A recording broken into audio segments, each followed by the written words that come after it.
బలవంతంగా సహాయం చేయండి. కూలి పెట్టించిన బిడ్డలకు తగినట్టు మంచి పేరు జరుగుటకు సహాయం చేయండి. మీ కుటుంబంలో నెమ్మది కలిగించండి. చిన్న బిడ్డల పట్ల చూపండి, సహాయం చేయడానికి కోరుతున్నాను. మీ కొడుకు రావాల్సిన వారు తనలో వచ్చుటకు సహాయం చేయండి. ఇక్కడ వాక్యం బోధించున్నామా సేవకులకి మంచి వాక్యాన్ని బోధించి అందరూ మంచిగా వినేదానికి చెవులు కలిగినాకై ఇవ్వాల్సిందిగా వేడుకొచ్చున్నాం.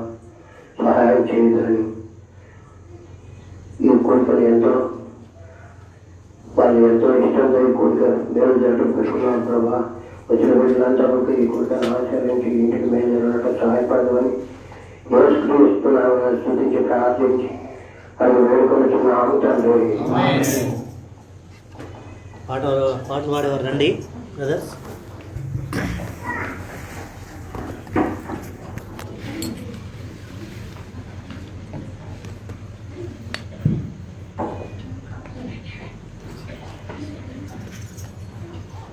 పాడు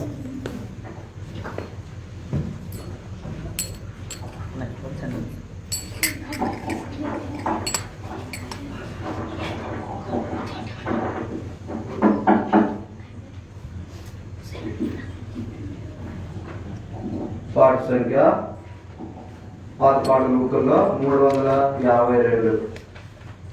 తెరువు నిరుదయ ద్వారము నేడే ప్రభు యేసునందే రక్షణ కలదు. పాట సంఖ్య పాత పాటల బుక్కుల్లో 352, కొత్త దాంట్లో 405. తెరువు నిరుదయ ద్వారము నేడే ప్రభు యేసునందే రక్షణ కలదు.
పాట సంఖ్య 346. పాత పాటల బుక్లో పాట సంఖ్య 346.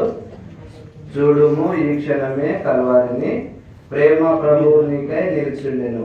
పాట సంఖ్య 346. పాత పాటల బుక్లో కొత్త దాంట్లో 399. కొత్త పాటల పుస్తకంలో పాట సంఖ్య 399. పాత పాటల బుక్లో పాట సంఖ్య 346. చూడుము ఈ క్షణమే కల్వారిని. చూడుము ఈ క్షణమే కల్వారిని ప్రేమ ప్రభువునికై నిలచుండెను. గొప్ప రక్షణ నివాసి యేసుడు సిలువలో వేలాడుచున్నాడుగా. సిలువలో వేలాడుచున్నాడుగా. మానవ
బైబిల్ పైకెత్తి బైబిల్ పైకి పడుతున్నాం.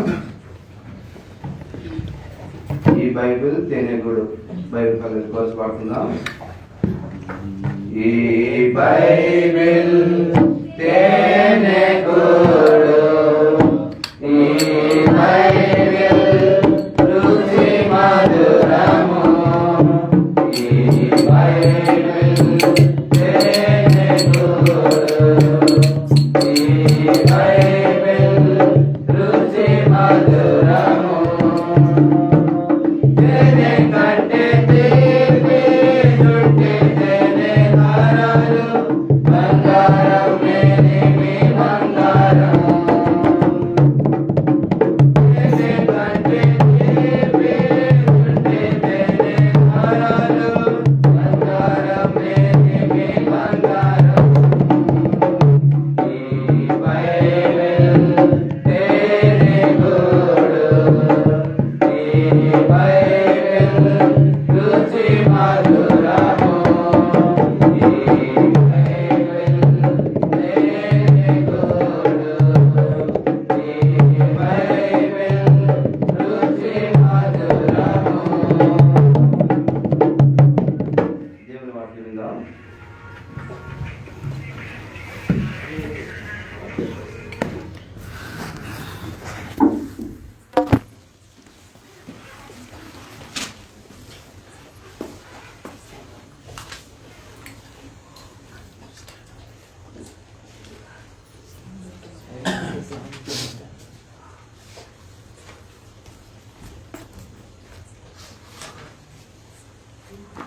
సమయం తిరిగి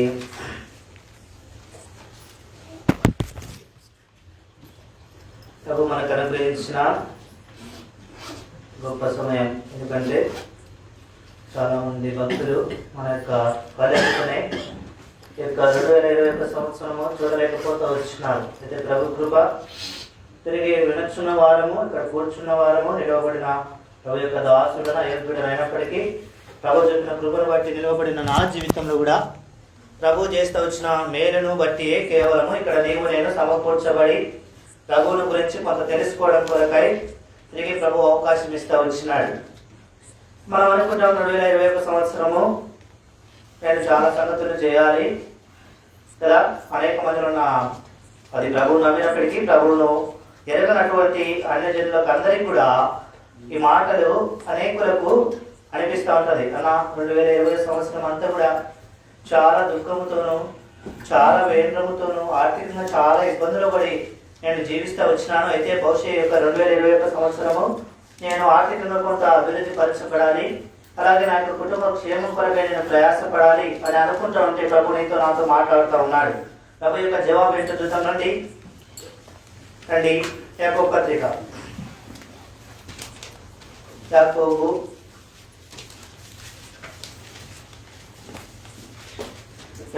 పత్రిక 4వ అధ్యాయము 13వ వచనం. దయచేసి ఎవరైనా సహాయం చేయాలి. యాకోబు 4:13. నేడైనను రేపైనను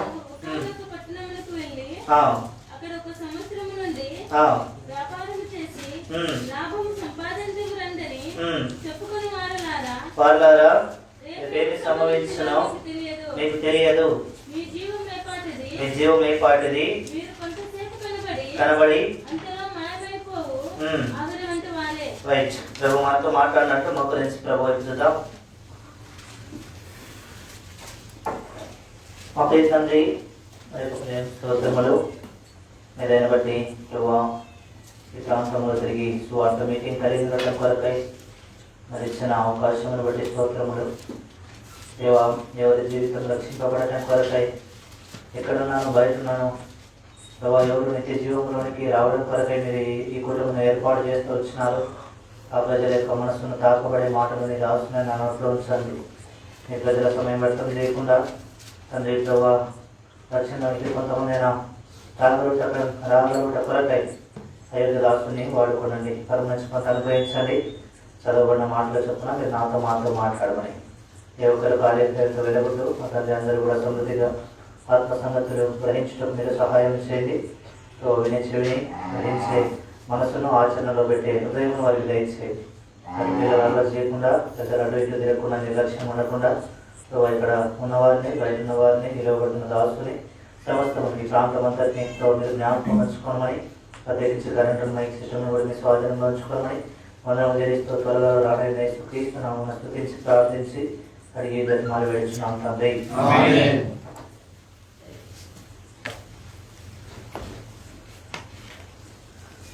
ప్రభు ఏం చెప్తున్నాడు? నేడైనాను రేపైనాను ఏదో ఒక పట్టణం పోవాలా, లేదా అనంతపురం పోవాలి. కొంతమంది అనుకుంటారు కర్నూలు వెళ్ళాలి, కొంతమంది అనుకుంటారు హైదరాబాద్ వెళ్ళాలి. ఎందుకంటే హైదరాబాద్ అయితే బాగా అభివృద్ధి చెందిన పట్టణము కాబట్టి నాలాంటి సర్వసాధారణమైన వ్యక్తి కూడా పని జరుగుతుందని అనుకోవచ్చు. అయితే ప్రభు అంటూ ఉన్నాడు, మన జీవం ఏపాటిది, అంతలో కనబడి అంతలో మాయమైపోయి ఆవిరి వంటిది కదా. ఆవిరి వంటి బ్రతుకు కోసం మనం ఎన్నెన్నో చేస్తూ ఉన్నాం. ఆవిరి వంటి బ్రతుకు కోసం మనం ఏదేదో ప్రయాసపడతాము. అయితే ప్రభు అంటున్నాడు ఆవిరి. ప్రభు అంటున్నాడు మనల్ని ఉద్దేశించి మన్నం కదా. అందరూ అనుకుంటారు, అయ్యా నేను మన్నేంటి, నువ్వు చెప్పడం భలే చెప్తున్నావు, బైబిల్ రాయబడుతుంది, మా ఆదికాండము 3వ అధ్యాయం రాయించబడతా వచ్చింది. నీవు మన్నే కనుక తిరిగి మన్ అయిపోదు. ప్రసంగి గ్రంథంలో రాయించబడతా వచ్చింది, ఆత్మదాన్ని దయచేసి నా దేవుని దగ్గరికి వెళ్తాయి కానీ శరీరం మాత్రం మన్ అయిపోతుంది. జ్ఞాపకం ఉంచుకో, బయట ఉన్న సహోదరుడు అయినా పర్లేదు, లోపల ఉన్న సహోదరుడు అయినా పర్లేదు, నువ్వు నిలబడుకొని ఆలోచిస్తూ ఉన్నా పర్లేదు, నువ్వు కూర్చొని పర్లేదు, పడక మీద ఏదో పడుకొని అలాగూ మైక్ శబ్దం ద్వారా వస్తూ ఉంది, ఇవి నా కొరకు దానిలోనే తోసివేసి వ్యక్తి అయినా పర్లేదు, ప్రభు నీతో మాట్లాడుతూ ఉన్నాడు. ఈ రాత్రి చనిపోతే ఎక్కడ ఉంటావు? చూడకపోతానా? నేను చనిపోవడం కొరకే మీకు ఎలా తెలుసు నేను చనిపోతానా? ఈ రాత్రి కాకపోవచ్చు, ఏదో ఒక రోజు మనం పుట్టిన తర్వాత ఏదో ఒక రోజు చనిపోవాల్సిందే. అయితే ప్రభు అంటూ ఉన్నాడు, ఆ యొక్క మరణం అనేది మనిషి యొక్క జీవితం యొక్క అంతం కాదు, కానీ మనిషి మరణించిన తర్వాత జీవం ఉందని బైబిల్ చెప్తా ఉంది. అందుకనే యేసుక్రీస్తు ప్రభువు వచ్చారు. రండి, మరి తిమోతికి రాసిన పత్రిక 1:15 వచనం. మరి తిమోతి 1:15 దయచేసి ఎవరైనా చదవండి. మరి తిమోతి 1:15 పాపులను రక్షించుటకు క్రీస్తు యేసు లోకమునకు వచ్చిన వాక్యము నమ్మదగినది, పూర్ణాంగీకారమునకు అట్టి వారిలో నేను ప్రధానుడను. మనిషి యొక్క జీవితం గమనించినట్లయితే ప్రతి ఒక్క వ్యక్తి యొక్క ప్రయాణం కొరకై, ప్రతి ఒక్క వ్యక్తి యొక్క రాకడ కొరకై ఒక నిర్దిష్టమైన కారణం ఉంచబడతా వస్తుంది కదా. ఎవరైనా మన ఇంటికి వచ్చినాక ఏమన్నా ఇంటికి వచ్చినావు అంటే, అన్న మా కుమారుని పెళ్లి అన్నా మీరు తప్పకుండా రావాలి, పెళ్లి కార్డు తీసుకోండి అని అంటారు. ఇంకొక వ్యక్తి వచ్చాడు అనుకున్న ఇంటికి, ఏమన్నా మీరు వచ్చారు అంటే, ఏం లేదన్నా రేపు వారం నేను పలానా చోటుకి వెళ్తున్నాను, ఏదైనా ఆర్థికంగా సహాయం చేస్తామని నేను వచ్చినాను కదా. There is a purpose for every person who was entering into hour houses. మన యొక్క ఇంట్లోకి వచ్చే ప్రతి ఒక్క వ్యక్తి రాకడికి కూడా కారణం ఉంది. అయితే ఆ కారణాలన్నీ కూడా భౌతిక పరమైనవే. ఆ కారణాలన్నీ కూడా ఆ వ్యక్తి యొక్క లాభదాయం కొరకై వచ్చినవే కానీ, అయితే ఏ ఒక్క వ్యక్తి కూడా అయ్యా నేను నీ ఇంటికి వస్తున్నాను నీకు లాభం ఇవ్వాలని, నేను నీ ఇంటికి వస్తున్నాను లేదా నీ యొక్క హృదయం దగ్గరికి వస్తున్నాను లేదంటే నీ ఇంటి దగ్గరికి వచ్చి నీకు పలానా మేలు చేయాలి అని వస్తున్నాను అనే వ్యక్తులు భవిష్యత్తు చాలా తక్కువ మంది ఉంటారు కదా. అయితే అట్లాంటి ఒక వ్యక్తిని మీకు అందరికీ పరిచయం చేయాలని అనుకుంటా ఉన్నాను. మీరు అనుకోవచ్చు, అన్న మా ఇంటికి వచ్చి మాకు లాభం చేసే వ్యక్తులు కూడా ఉంటారా? ఎస్, ఉన్నాడు. ఎవరంటే ఆయనే యేసుక్రీస్తు ప్రభువారు కదా. సాధారణంగా మనం కూడా ఇట్లాంటి పని చేయడానికి ఇష్టపడమేమో, ప్రభువును ఎరిగినప్పటికీ ఎరగనప్పటికీ కదా. ఎందుకు ఇష్టపడతాం? అన్న మాకు లాభం వస్తే మేలు, మీ ఇంటికి వస్తే ఏమి ఇస్తావు, మా ఇంటికి వస్తే ఏం చేస్తావు. That's our principal. Generally man will think what will gain, what will gain, what will gain, but God will think what I lost to bring a sin into the heaven. మనిషి ఎప్పుడు కూడా ఏమనుకుంటా అంటే, నేను ఎప్పుడు కూడా నాకు లాభమే రావాలి కదా. ఎంతో మంది లాభాలు పెరిగిపోతూ వచ్చినారు భూమి మీద. అయితే దేవుడు అంటా వచ్చినాడు, నేను ఏం నష్టపడికైనా సిద్ధంగా ఉన్నా. అయితే ఒక పాపి రక్షింపబడి పరలోక రాజ్యం రావాలి, అది దేవుని చిత్తం. అందుకే అన్నాడు, నేను వచ్చింది దేని కొరకట? పాపులను రక్షించుటకు. ఇప్పుడు కొన్ని ప్రశ్నలు మనం వ్యక్తిగతంగా అడుక్కోవాలంటే బాగుండదేమో, అడగాలి. మనమే విమర్శించుకుంటే ఈ విషయంలో బాగుంటుందని నేను అనుకుంటా. ఇప్పుడు ప్రశ్న ఏంటంటే, బయట ఉన్న వారికి అనిపిస్తూ ఉంటుంది, అన్న పాపులు అని మీరు అంటూ ఉన్నారు, నేను ఏం పాపం చేసినా? మీ దగ్గర ఏదైనా రుజువు ఉందా? చాలా మంది జరిగే ప్రశ్న ఏంటంటే, పాపము అని వీళ్ళు ఎప్పుడు చెప్తుంటారు, ఇలా బోధ ఇల్లది, ఇలా వాక్యం ఇల్లది, వీళ్ళు ఇష్టానుసారమైన మాటలు చెప్తుంటారు, కానీ ఏంటిది అని అనుకుంటా ఉంటే బైబిల్లో ఒక మాట రాయబడింది. కొంతమంది అనుకుంటే అన్న నాలో కూడా పాపం ఉంటుందా అని. చాలా మంచిది. ఈ ఊళ్ళో ఎవరు వచ్చి ఆకలితో ఉన్నారంటే నేను అన్నం పెడతా. అది నా యొక్క ప్రేమ హస్తం.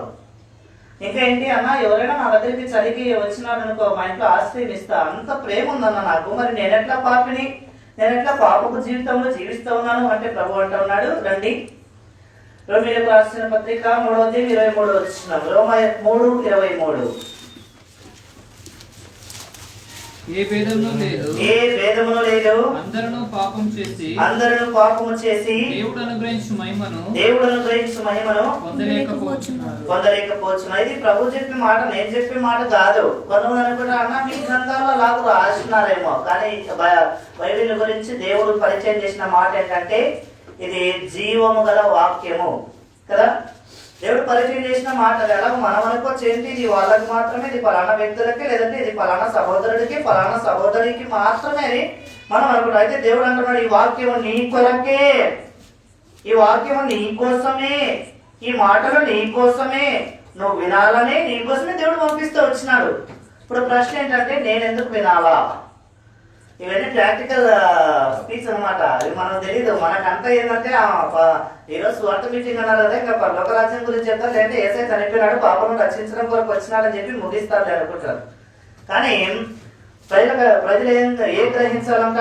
మొట్టమొదటిగా సత్యం గ్రహించాలి. రెండో సంగతి ఏంటంటే తమను తాము వాక్యము చేత అన్వయింపబడి పరిశుద్ధాత్మ కార్యం కొరకే వారు ఒప్పుదల కిందికి రావాలి. అది చాలా ప్రాముఖ్యమైనది. ఎంతమంది వాక్యం చెప్తా ఉంటారు, వాక్యం చెప్పాలని నేను చెప్పట్లేదు, కానీ అనేక మంది ఉన్నప్పటికీ ప్రభు ఏం చేస్తూ ఉంటాడంటే కొంతమంది దాసులు వచ్చినప్పుడు ప్రభు వాడుకుంటాడు. దేని కొరకు వాడుకుంటాడంటే మీరు ఎదురుగా అనుకోకూడదు. వాడుకున్నట్టే అబ్బా అన్న బాగా చక్కగా దేని కొరకు పరిచయం చేయడానికి కాకుండా ఇంకా దేని కొరకు వచ్చినాడని అనుకోవద్దు. ప్రభు యొక్క పని నిమిత్తమై ఇక్కడికి పంపబడ్డాం, అది జ్ఞాపకం ఉంచుకోవాలి కదా. యేసుక్రీస్తు ప్రభు వారు భూమి మీదకి వచ్చింది పాపులను రక్షించడం కొరకై. రోమీయులకు రాసిన పత్రిక రాయించబడతా వచ్చింది. ఏ భేదము లేదు కదా. మనం అనుకుంటాం అన్న ఇటు చిన్న పిల్లడు అన్న ఈయన పెద్ద ఆయన కాబట్టి అక్కడే కూర్చోవాలి అన్న, ఈయన ఈ పిల్లడు చిన్న పిల్లడు కాబట్టి ఇక్కడే కూర్చోవచ్చు, ఏం పర్లేదు అన్న. స్త్రీలకు అంత ఆధిక్యత ఎందుకు, వాళ్ళు ఎందుకు పొలిపీడం ఎక్కిస్తున్నారు అన్న, స్త్రీలకు ఎందుకు అంత ఘనత ఇస్తూ ఉన్నారు? నో, దేవుడు అంటూ ఉన్నాడు all are equal in the sight of God. మనుషుల జీవితంలో మనం అనుకోవచ్చు ఏమని, అన్న వీళ్ళకి ఇవ్వాల్సిన ప్రాధాన్యత వీళ్ళది, స్త్రీలకి ఇవ్వాల్సిన పాత్ర స్త్రీలది, అలాగే పురుషులకి ఇవ్వాల్సింది పురుషులది, చిన్నపిల్లల పాత్ర చిన్నపిల్లది. అయితే ప్రభు అంటూ ఉన్నాడు అందరూ కూడా పాపులే. మనమందరం కూడా దేవుని యొక్క దృష్టిలో ఎలాగున్నామంట? పాపులము కదా. అయితే ఈ పాపం ఎట్లాగపోతుంది పాపము? పాపం అని చెప్పారు మంచిదే, పాపమును పరిచయం చేశారు మంచిదే. ఇప్పుడు ఒక వ్యక్తి డాక్టర్ దగ్గరికి వెళ్ళాడు, భయ నాకు ఫలానా లక్షణాలు ఉన్నాయి. ఏమున్నాయి? జలుబు ఉంది, దగ్గు ఉంది, ఇంకేముంది ఆయాసం వస్తుంది, తుమ్మలు వస్తున్నాయి. ఏం రోగం అయి ఉండొచ్చు అంటే డాక్టర్ ఏం చెప్తాడు? నేను చెప్పట్లేదు, మీరు నుంచి వచ్చిన జవాబే కదా. ఈ రోగం అయి ఉండొచ్చు అంటాడు. అప్పుడు వెంటనే ఏం చేస్తాం మనం? వీ హ్యావ్ టు టెస్ట్కి వెళ్ళాల్సిందే. అంతకు మించి మనం అనుకుని ఏదో డాక్టర్ అనుకుని ట్రీట్మెంట్ ఇచ్చడానికి లేదుగా. ఒకవేళ ఇచ్చినా కానీ అది ఒకవేళ ఆ రోగం అయితే నయం అయితే, లేకుంటే నయం కాదు. ఇప్పుడు ఫర్ ఎగ్జాంపుల్ నాకు టైఫాయిడ్ వచ్చింది అనుకోండి, లేదు బహుశా మీరు అనుకోకూడదు మళ్ళీ రావాలని కూడా.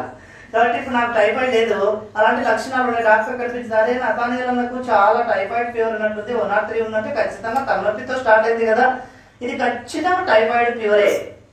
కాబట్టి ఇప్పుడు నేను ఏం చేస్తాను, దానికి సరిపోయిన మెడిసిన్ పెడతాను. టెస్ట్ చేయలే, ఉండేదేమో లోపల మలేరియా, తగ్గుతుందా? తగ్గదుగా. మన జీవితం కూడా అంతే. పాపపు జీవితం నుంచి బయటపడాలి అంటే ఎవరి దగ్గరికి వెళ్ళాలా? పాపము లేని వ్యక్తి దగ్గరికి వెళ్ళాలా కదా. ఇప్పుడు నేను రోగంతో బాధపడుతున్నా, నా పక్కన ఉండేవాడు కూడా వచ్చినాడు, ఏమని అన్నాడు అన్న ఏదో నా టైఫాయిడ్ ఫీవర్ కూడా హాస్పిటల్కి వస్తారు, ఏమని సింపుల్గా వేప చెక్కు ఇంకో చెక్కు మింగే. మరి నువ్వు ఎందుకు వచ్చినావు అన్నా అంటే నాకు వేరే రోగం అన్నా కదా. కొన్నిసార్లు మనం ఏం చేస్తామంటే రోగం ఉన్న వ్యక్తి దగ్గరికి పోయి రోగం తగ్గించుకోవాలనుకుంటా. అది మనుషుల యొక్క అతి జ్ఞానం కదా. మన జ్ఞానం బట్టి మనం అనుకుంటాం అబ్బా ఎట్లయినా సరే ఈ సమస్య నుంచి ఈ వ్యక్తి తప్ప ఇంకెవ్వరు కూడా నాకు జవాబు ఇవ్వరు, సమాధానం ఇవ్వరు అనుకుంటాం. అయితే ప్రభు అంటాడు నేను తప్ప భూమి మీద ఎవ్వరు కూడా నీకున్న కష్టాల్లో, నీకున్న ఇబ్బందులు, నీకున్న ఇరుగులు, నీకున్న శ్రమలు, నీకున్న నిందలు, నీకున్న అవమానాలు తప్పించడం ఎవరి వల్ల కాదు. అయితే మనం ఏం చేస్తాం, అందరికీ వెళ్ళి తిరుగుతాం కానీ ప్రభు వైపు మాత్రం చూడం. అది మందిరానికి వచ్చినా పర్లేదు, మందిరానికి రాకున్నా పర్లేదు కదా. ప్రభు వచ్చింది పాపులను రక్షించడం కొరకై. ఏం చేసినాడు? పాపులను రక్షించాలని వచ్చినాడు. ఏం చేసినాడు? చాలా మంది అంటారా, ఏం అనుకున్నావునా, మా ఇంటికి వస్తారు వాళ్ళు చాలా గొప్పలు ఉన్నా, ఏం చేస్తారు తెలుసు? Software engineers. నీకేం చేశారన్నా? మాకేం చేయలేదు, ఏం చేయలేదన్నా. ఎప్పుడన్నా మేము ఇంటికి వెళ్తే ఏదో కొంచెం రైస్ పెట్టి పంపిస్తారంతే అన్న. చార్జీలు కానీ ఇచ్చారన్నా. లేదన్నా. ఎక్కడి నుంచి ప్రేమ? ఎక్కడి నుంచి ప్రేమ అంటది? పెదవుల నుండి వచ్చే ప్రేమ అన్న. బాగున్నారన్నా, బాగున్నామన్నా, ఎప్పుడు వెళ్తారన్నా, ఇంత ఎప్పుడు రాలేక కదా. అట్లాంటి ప్రేమ వ్యక్తుల మధ్య మనం ఉన్నాం. అయితే దేవుడు మనల్ని రక్షించడం కొరకే అట్లాంటి ప్రేమ చూపలా. ఆయన చూపిన ప్రేమే వేరు. అంటే ఇది యేసుక్రీస్తు ప్రభు వారు చేసిన 4 గొప్ప సంగతులు, ఒక పాపిని రక్షించడం కొరకే చేసిన 4 సంగతులు మీకు పరిచయం చేయాలని ఆశపడుతూ ఉన్నాను. రండి, హెబ్రీయులకు రాసిన పత్రిక 2వ అధ్యాయం 14వ వచనం. హెబ్రీ 2:14. కాబట్టి ఆ పిల్లలు రక్త మాంసం గలవారైనందున ఆ ప్రకారమే మరణము యొక్క బలము గలవానిని అనగా అపవాదిని మరణము ద్వారా నశింపజేయుటకును జీవితకాలం అంతయు మరణ భయము చేత దాస్యమునకు లోబడిన వారిని విడిపించుటకును ఆయన కూడా రక్త మాంసములో పాలివాడాయను కదా. మొట్టమొదటిగా దేవుడు ఏం చేస్తా వచ్చినాడు? ఏమవుతా వచ్చినాడు? రక్త మాంసములలో పాలివాడైతా వచ్చినాడు. సాధారణంగా మనలో ఏముంది? మళ్ళీ మన పోషణ మనకి ఏమొస్తుంది? బ్లడ్ వస్తుంది కదా. కొంతమంది మాకు పోస్తే అంతా బ్లడ్ రాదన్నా. ఏమొస్తుంది? అంత ప్రేమ వస్తుంది అన్న. ఎక్కడి నుండి వస్తుందన్నా? ఎక్కడి నుండి కూడా రాదు కదా. ఎవరిని పోసినప్పటికీ కూడా అది ఏ జాతి అయినా, ఏ కులమైనా, ఏ మతమైనా సరే. అయితే నువ్వు ఎక్కడ నివసిస్తావన్నా సరే, ఏ ప్రాంతం కొంతమంది అనుకుంటా అన్న, ఇక్కడ ఆస్ట్రేలియాలో ఉండే వాళ్ళకు రక్తం ఉంటుందా, ఆఫ్రికాలో ఉండే వాళ్ళకు రక్తం ఉంటుంది, నల్లగా ఉంటారు కదా, మరి వాళ్ళకు కూడా రక్తమే. నా రక్తమే వేరేది రాదుగా. నీళ్ళు వస్తాయి ఏమన్నా ఎవరికి కూడా రావు. కాబట్టి ఎక్కడున్న వ్యక్తి అయినా సరే సాధారణంగా దేవుడు కలగజేసేటప్పుడు ఎవరి స్వరూపంలో కలగజేసినాడంట? తన స్వరూపంలో కలగజేసినాడు. కాబట్టి ఇప్పుడు ఏమైనాడు? దేవుడే మనుషుడైనాడు. అది మొట్టమొదటి సంగతి కదా. మనం అనుకుంటామన్నా, దేవుడు అంటే సాధారణంగా చాలా మంది చాలా విషయాలు అనుకుంటారు. ఏంటంటే, ఒక వ్యక్తి నన్ను అడిగినాడయ్యా, నిజంగా యేసు దేవుడు అయితే ఏమాడ ఆ తొట్టిలో పడుకున్నాడంటే మీ ఏసయ్యా, అట్లా కాకుండా ఇప్పుడు చెట్లో నుంచి రమ్మని చెప్పి ఇప్పుడే ఏసై దగ్గర ఏసై మార్గం లేకపోతే అన్నాడు. నేను చెప్పిన చెట్టులో నుంచి వచ్చే మనుషులు దయ్యాలన్నా అన్నాను నేను. ఒకటే మాట.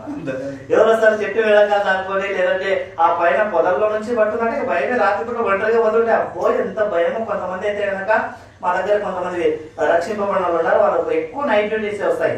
వాళ్ళంటారు, నా ఫోటో కార్డు ఏదైనా ఉందా చిన్నది టాబ్లెట్లో పెట్టుకోనికి అని అంటారు. ఏమన్నా అంటే, నా రాత్రి కదన్నా 10 గంటలకు వెళ్తాం, కొన్నిసార్లు 1 గంటకు పిలుస్తాడు మా ఓనర్, కాబట్టి ఖచ్చితంగా వెళ్ళాల్సిందే కదన్నా, ఎట్లన్నా అని అంటారు కదా. వాక్యం ఎక్కడ పెట్టుకోవాలా? మనము మనసులో పెట్టుకోవాలి. అంటే ఎంత భయమో చూడండి. మరణం ఎవరికైనా సరే భూమి మీద ఏ వ్యక్తి అయినా దేనికైనా భయపడకపోవచ్చు, కానీ దేనికి భయపడతాడు?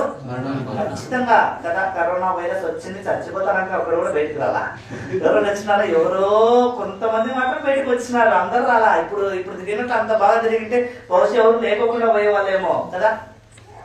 మరణం ఎంత భయపెడతా ఉందో. అయితే యేసుక్రీస్తు ప్రభువారు దేవాతి దేవుడైంది తగ్గించుకొని భూమి మీద ఎట్లా జన్మించినాడంట?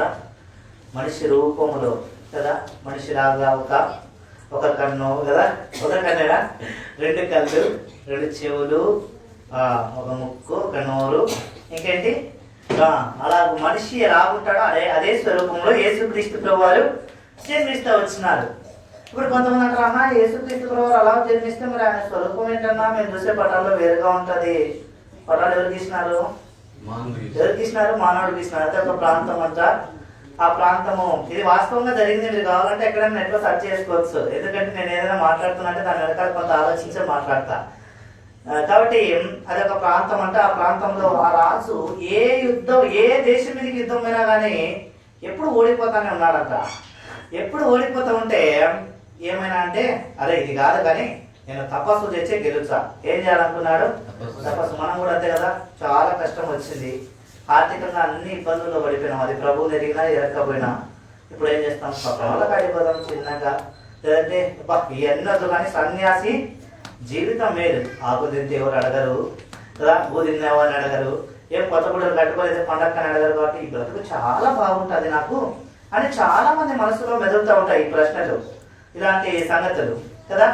అయితే ఈ వ్యక్తి ఏం చేసినాడంటే, ఇన్ని సంవత్సరాలు ఉన్నాయని నా వల్ల కాదా, నేను అడవికి పోతాను, మనశ్శాంతిగా ఉంటాను వెళ్ళిపోయినాడంట. వెళ్ళిపోయిన తర్వాత పాపం అది సాధారణంగా రాజులు ఎడ పడుకుంటారు, మంచి తివాచి పరుపు మీద పడుకుంటారు, మెత్తగా పడుకుంటే బాగా నిద్ర వస్తుంది. నిద్ర రాకపోయినని పక్కన ఎవరుంటారు, ఇసుక కలర్ చేత. అప్పటి కాలంలో ఇసిరే వాళ్ళే కదా ఉండేది, అప్పటి కాలంలో కరెంట్ లేదు, ఫ్యాన్లు లేవు, ఇవన్నీ ఏం లేవు కదా, కాబట్టి ఇసిరే వాళ్ళు ఉండేవారు. కాబట్టి చల్లగా అబ్బా జోల పాట మనకి నిద్ర వచ్చిందంట రాజుకి. అయితే ఆయన అడవిలోకి పోయిన తర్వాత ఇసిరే వాళ్ళు ఎవరు లేరంట. ఇసిరే వాళ్ళు లేరు కాబట్టి సరిగా నిద్ర పట్టలేదు. నిద్ర పట్టుకుంటే ఏదో 4 గంటలకు 5 గంటలకు అంతలో కొంత చలి తగినట్టుంది, బాగా పడుకున్నాడు. పడుకున్న తర్వాత ఆయన ఏం చేసినాడంటే వెంటనే ఒక కళ వచ్చిందంట. ఏమొచ్చింది? కళ వచ్చింది. ఆ కళలో ఒక ఆకారం కనపడింది. ఆ ఆకారమే టీ. ఏంటి? టీ. టీ అంటే తాగే టీ కాదు, ఇంగ్లీష్ ఆల్ఫాబెట్ టీ. ఎలా ఉంటుంది ఆల్ఫాబెట్ టీ? పైన ఒకటి ఉంటుంది, మధ్యలో ఎలాగుంటుంది అంటే ఇంకా ఇంచుమించి ఎలాగుంటుంది, సిలువ ఆకారం ఉంటుంది. ఆయన ఏం చేసినాడంటే అర్థం కదా, ఏందో ఆయన కళలు వస్తుంటే మర్చిపోవాల్సింది కదా, కళల గురించి ఆలోచించే సమయం ఆడితే నాకు అంత రాజ్యమే పోయింది, ఇంకా నేను కళల గురించి ఆలోచిస్తే ఏం బ్రతుకుతా అనుకుని అట్లాగే నిద్రపోయినా. అంటే మరుసటి రోజు కూడా అదే కళ, సేమ్ డిట్టో. అబ్బా ఎంత డిట్టో అంటే నిన్న ఏ రంగు కనపడిందో, ఎట్లాంటి ఆకృతి కనపడిందో, ఏ సమయంలో కనపడిందో అదే సమయం. అబ్బా ఆయన ఇది ఎంతో విచిత్రంగా ఉంది. సరే, దీని గురించి మనం ఒక పని చేద్దాం. ఆ రాజ్యంలో ఏం చేస్తా ఉన్నారంటే వాళ్ళు ప్రతిసారి యుద్ధానికి పోయేటప్పుడు కత్తులు పట్టుకుని పోయేవాళ్ళంట. ఏం పట్టుకుని పోయేవాళ్ళు? కత్తులు. అయితే కత్తులు పట్టుకుని పోతాను. సరే, ఇప్పుడు కత్తులు కాదు, ఏదో ఒక ఆకారం కనపడితే వెంటనే అక్కడికి వెళ్ళాలి. ఎక్కడికి? వాళ్ళు ఏం చేస్తారు, అవి చేస్తారు కదా, ఎల్డింగ్ చేసేవాళ్ళు. ఇప్పటి కాలంలో ఎల్డింగ్, అప్పటి కాలంలో కొలిమి. కంసాలు లేదా? కంసాలు కాదు, ఆ కొలిమి వాళ్ళ దగ్గరికి వెళ్ళి ఈ ఆకారం చేయించుకోవాలా, అదే మా విజయానికి చిహ్నమేమో, బహుశా దేవుడే మాట్లాడుతున్నాడు, ఈయన ఎవరో గొప్ప దేవుడు ఉన్నట్టున్నాడు అని పోయినాడట. పోయి అక్కడికి వెళ్ళిన తర్వాత వెంటనే వాళ్ళు ఉండే ఈ ఆకారం, అయ్యా ఈ రోజు కాదు కానీ రేపు చేయిస్తాను. ఎందుకంటే ఇంత డెవలప్డ్ ప్లేస్ కాదు, ఇంత డెవలప్డ్ గా మెటీరియల్ దొరికేది కాదు, పని చేసే వాళ్ళు కూడా మనుషులే కాబట్టి చాలా తక్కువగా పని జరిగేది.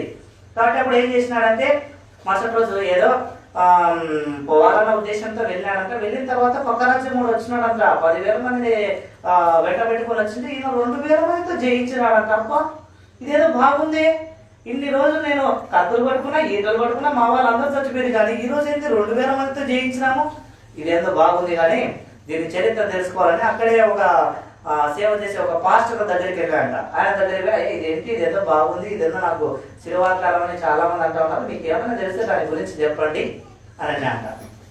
ఆయన అయ్యా దాని గురించి ఏం చెప్పగలము, ఆయన యేసుక్రీస్తు ప్రభువారు మనకు పాపంలో కొరకే చనిపోయిన. అట్ట కాదు, నాకేం కావాలా, ఆయన ఫోటోకి ఏం కావాలంట, ఆయన ఫోటోకి. నేనంటే ఫోటోకి ఎలా నీకు కనపడింది ఏ రూపం, ఆయన కలవశిలో కాల్చిన రక్తం రూపం కనపడుతుందో, ఆయన జన్మించిన రూపం కనపడుతుందో, నేను ఏ రూపం అవన్నీ నాకు తెలియదు, నువ్వు గీర్చేనే బ్రతుకుతావు, లేకపోతే ఎప్పటికల్లా ఇంకా అయిపోయింది.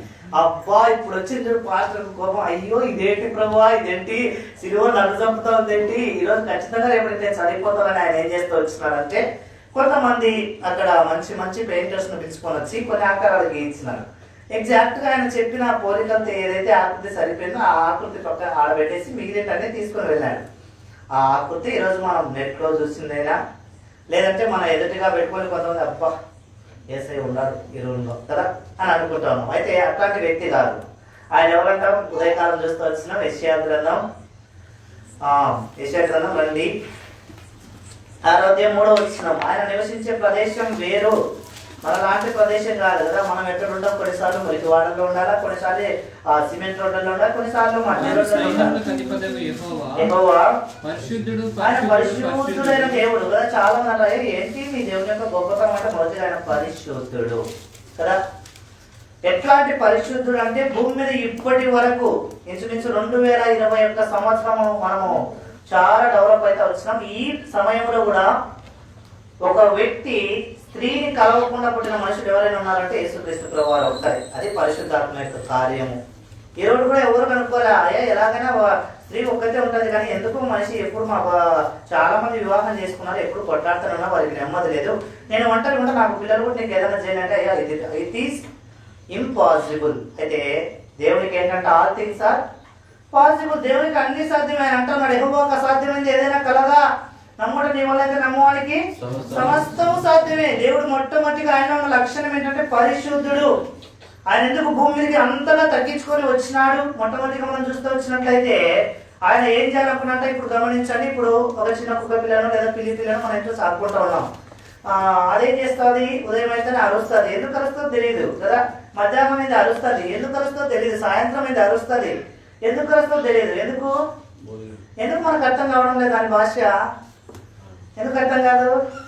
ఇప్పుడు నేను మంకీ దగ్గరికి వెళ్ళి వాటి మంకీ అరే హ్యాపీ అంటే అదేమంటారు అంటుంది. అప్పుడు ఏమనుకోలేనా అంటే ఇది వాట్ హ్యాపీ టు మంకీ అని అనుకోవాలా? అది అనుకుంటుంది అరే ఈడేవిడే పిచ్చోడు నా కాడికి వచ్చి నాకు అర్థం కాని భాష మాట్లాడితే నేనెట్లా కనుక్కుంటా ఇది సమస్య ఏంటో అది పోతే అనుకుంటుంది కదా. అయితే యేసుక్రీస్తు ప్రభువారు ఎందుకు మనిషి రూపము ధరించినాడంటే మనిషి కష్టం ఎవరికి తెలుస్తుందంట? మనిషికి కదా. కొంతమంది భలే సిస్టర్స్ మంచి డైలాగ్ చెప్తారు. దయచేసి ఏం అనుకోవద్దు, మీరు కోప్పడద్దు. కోప్పడం అంటేనే చెప్తా, కోప్పడదు కదా. రైట్, అందరు కలిసి నవ్వుతానన్నాయి. సాటి ఆడదానికి ఇంటి ఆడదానికి బాధ తెలీదా కదా. ఇప్పుడు పిల్లి బాధ ఎవరికి తెలుస్తుంది? పిల్లికే తెలుస్తుంది. కుక్క ఎందుకు ఏడుతున్నా కుక్కకే అర్థమవుతుంది. మనిషి ఎందుకు ఏడుస్తాడో మనిషికే అర్థమవుతాయి. అందుకే దేవుడు ఆ స్వరూపం నుంచి కిందికి వచ్చినాడు. లేదంటే ఆయనకి ఏం పని, ఆయన పైన ఉండి అంతా చేసేవాడు కదా. రక్షణ వచ్చింది కాకంటే రక్షణ వచ్చేది. లేదంటే పైనుంచి మన్నాన్ని కురిపించే దేవుడు రక్తం కురిపించలేడా? కురిపించేసి అయితే ఏం చేసినాడంటే దేవుడు ఏమై తెలుసుకోవాలనుకున్నా అంటే మనుషులు భూమి మీద ఎట్లా జీవిస్తూ ఉన్నారు, వారి పాపం నుంచి జయించడం కొరకై ఒక వ్యక్తి మాదిరి నడుస్తేనే ప్రజలు అర్థం చేసుకుంటారు కదా. ఒక ప్రాంతం అంట, ఎట్లాంటి ప్రాంతం అంటే ఇంటికి ఒక ఐఏఎస్ ఐపీఎస్ ఉంటారట. ఇక్కడే మన ఏదో ఒక రాష్ట్రము గుర్తులేదు. ఇంటికి ఒక ఐఏఎస్ ఐపీఎస్. వాళ్ళకి ఎవరు మోటివేషన్ అంటే మొట్టమొదటిగా ఐఏఎస్ ఐపీఎస్ జరిగింది ఎవరో కాదు, అక్కడ ఉన్న చాలా పేద విద్యార్థి అంట. ఆయన చెప్పినాడంట మీరు చదువుకుంటే నాలాగా అవుతారు. ఇప్పుడు అంటా ఉన్నారు దేశం అంతా ఆ రాష్ట్రం నుంచి అబ్బాయి ఇంటికి ఒక ఐఏఎస్ ఐపీఎస్. ఎక్కడికి పోయినా వీళ్ళు విఐపీలు. ఎలా ఇంతమందిని మేము సాధారణంగా ఒక విఐపీ వస్తేనే మనం భలే హడావిడి చేస్తాం. ఒకవేళ పండగ అందరు వచ్చినారు అనుకో, అప్పుడు అక్కడ హడావి ఏ రేంజ్లో ఉంటుందో ఒకసారి ఊహించుకోండి కదా. కాబట్టి యేసుక్రీస్తు ప్రభువారు ఎందుకు వచ్చినారు, ఎలాగో మనల్ని రక్షించడానికి పూనుకున్నారు, ఒక పాపి రక్షణలోనికి రావడం కొరకై ఏం చేయాలా అన్న తనం అంతా ఆలోచించినప్పుడు మొట్టమొదటిగా దేవుడికి అర్థమైంది ఏంటంటే ఏం చేసినా అని మనుషులు మారరు, కానీ ఒకటి చేయొచ్చు. వాళ్ళు పాపం చేయడానికి కారణం ఏంటో నేను భూమి మీదకి వెళ్ళి తెలుసుకుంటాను. ఏం చేసినాడు? ఆయన భూమి మీదకి వచ్చినాడు, తగ్గించుకొని వచ్చినాడు కదా. యెషయా 66:1 ఉదయం చూస్తూ వచ్చినాం. ఆయన ఎట్లాంటి వ్యక్తి అంట? ఆకాశములు మహా ఆకాశములు పట్టజాలనంత దేవుడు కదా. పుట్టినప్పుడు ఎంతోన్నాడు యేసుక్రీస్తు ప్రభువారు వచ్చారు కదా. కొన్ని కేజీల గ్రాములు కొన్ని కిలోల బరువు మాత్రమే ఉంటా వచ్చినాడు. యేసుక్రీస్తు ప్రభువారి యొక్క జననం మనము గమనించినట్లయితే ఆయన ఎక్కడ కూడా ఏదో గొప్ప దేవుడు కదా, ఈయన దేవాది దేవుడు కదా అని ఎవరు కూడా ఆయన ఆహ్వానించగా. ఆయన జన్మస్థలం ఒక పాక. ఎందుకు ఆయన పాకలోనే జన్మించాలా? ఆ దేశంలో రాజులు ఉన్నారు కదా, రాణులు ఉన్నారు కదా, ఇంకా గొప్పవారు ఉన్నారు కదా, మంత్రులు ఉన్నారు కదా, అక్కడ అంతా జన్మించచ్చు కదా. ఏమయ్యా మీ ఏసైకి ఎక్కడ స్థలం లేదంటే ఆయన ఏం చూపించాలి అని అనుకున్నాడంటే దేవునిలో ఉన్న దీనత్వం చూపించాలని అనుకున్నాడు. దేవుడు అంటే ఏదో గొప్పవారి దగ్గర పుట్టినాడు అప్పుడు అంటారు అయ్యా మీ దేవుడే కదా. ఇప్పుడు చూడండి, ఇప్పుడు ఏమన్నా అనుకో అయ్యా మీ దేవుడే యేసయ్యా కదా. యేసుక్రీస్తు ప్రభువు ఎవరికంటే దేవుడు అపోస్తల కార్యం రాయించబడి వచ్చింది. యేసుక్రీస్తు అందరికీ ప్రభువు. నువ్వు నమ్మినా ప్రభువే, నమ్మకున్న ప్రభువే. నమ్మితే నీ స్వంత ప్రభు, నమ్మకుంటే నీతో పాటి ప్రభు అంతే. అందరితో పాటు నువ్వు ఉన్నావు కాబట్టి నీకు కూడా ప్రభువే. అయినా ప్రభు కాకుండా పోడు కదా. ఇప్పుడు మనం అయ్యా మేము మా సీఎంతో కదా మాట్లాడాం కాబట్టి మేము వేరే పార్టీ కాబట్టి అయ్యా మేము మాకు సీఎం కాదు అని అంటామా? అలా మా ఏమంటే నీకు నచ్చినా నచ్చకుండా నేను నీ సీఎంఏ కదా. At the same time the philosophy ఈ యొక్క చరిత్ర కూడా మనకు చాలా చక్కగా అన్వయించుకోవచ్చు. మొదటి యేసుక్రీస్తు ప్రభువారు పాపులను రక్షించే కోణంలో భూమి మీదకి వచ్చినాడు. ఎలా జన్మించినాడో మనం చూస్తూ వచ్చినాం. ఆయన ఒక పేద గృహంలో జన్మిస్తూ వచ్చినాడు. ఇంకా గమనించినట్లయితే ఆయన ఎట్లాంటి స్థలంలో జన్మించినాడంటే ఒక పశువుల పాక లాంటి ప్రాంతంలో. అందరూ ఆయనను త్రోసివేసినప్పటికీ పశువుల పాక ఆయన త్రోసివేయలేదు. అందరూ ఆయనను త్రోసివేసినప్పటికీ ఆ గాడి తనని త్రోసివేయలేదు కదా. ఇప్పటి కాలంలో పాప కానీ బాబు కానీ పుట్టారంటే వెంటనే ఎవరు వస్తారు?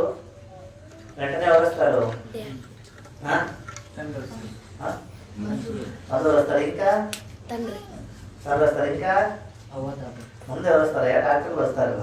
వాళ్ళు రాకుండా మనం ఏం చేస్తాం? ఒకవేళ ఇన్ కేసు ఏదైనా ప్రాబ్లం అయిందంటే ఏం చేయాలి? డాక్టర్స్ ఎవరు సాల్వ్ చేయాల్సింది? మరి డాక్టర్స్ అప్పుడు యేసుక్రీస్తు డాక్టర్ ఎవరు రాలా? యేసుక్రీస్తు వారు పుట్టినప్పుడు అసలు కానీ అసలు జననం గురించి ఎవరు పట్టించుకోదా.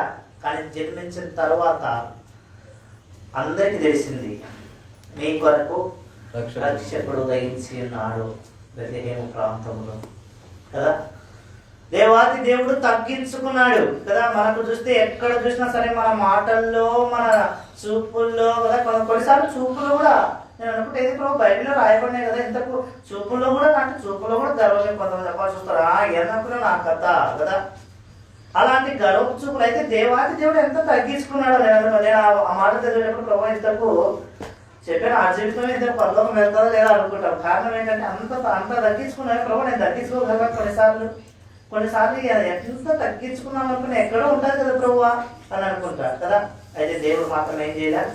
చాలా తగ్గించుకొని ఒక మనిషి రూపంలో జన్మిస్తూ వచ్చినాడు. పాపిని రక్షించడం కొరకాయి. ఆయన ఎవరంట? ఇంకొక వ్యక్తి చెప్తా వచ్చినాడు. ఆయన పూర్తి దేవుడు అంట, పూర్తి మనిషి కూడా. ఎందుకంటే ఆయన ఏ రూపంలో వచ్చినాడు?